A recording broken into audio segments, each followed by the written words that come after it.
पिछले चैप्टर में आपने पढ़ा था कि फ्रीडम और इक्वालिटी जैसे शक्तिशाली विचार फ्रेंच रेवोल्यूशन के बाद पूरे यूरोप में फैलने लगे। इस रेवोल्यूशन ने समाज की बनावट को बदलने की एक बड़ी संभावना खोल दी थी।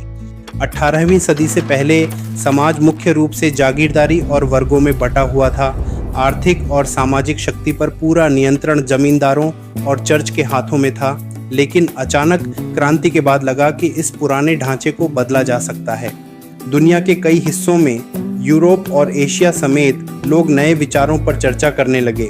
इंडिविजुअल राइट्स और सोशल पावर किसके पास होनी चाहिए, इस पर बहस होने लगी। भारत में भी राजा राममोहन राय और हेनरी डेरोजियो ने फ्रांसीसी क्रांति के महत्व पर बात की। उपनिवेशों की इन बहसों ने समाज परिवर्तन की सोच को और गहराई दी। लेकिन यूरोप में हर कोई समाज को पूरी तरह बदलना नहीं चाहता था। अलग अलग प्रतिक्रियाएं थीं। कुछ लोग मानते थे कि थोड़ा बदलाव जरूरी है, लेकिन धीरे धीरे होना चाहिए। कुछ चाहते थे कि समाज को पूरी तरह से बदल दिया जाए। इस तरह अलग अलग राजनीतिक धारणाएं बनी, कॉन्जर्वेटिव्स, लिबरल्स और रेडिकल्स। लेकिन उस समय इन शब्दों का मतलब क्या था, इन विचारधाराओं में क्या फ़र्क था और क्या समानता थी?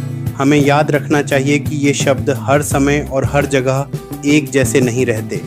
अब हम ब्रीफ में 19वीं सदी की कुछ इम्पोर्टेंट पॉलिटिकल ट्रेडिशंस को देखेंगे और समझेंगे कि उन्होंने समाज में क्या परिवर्तन लाए। फिर हम एक हिस्टोरिकल इवेंट पर ध्यान देंगे जहां समाज को पूरी तरह बदलने की कोशिश की गई।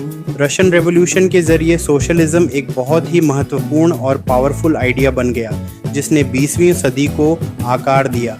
अगर वीडियो पसंद आया हो तो लाइक, शेयर और सब्सक्राइब ज़रूर करें।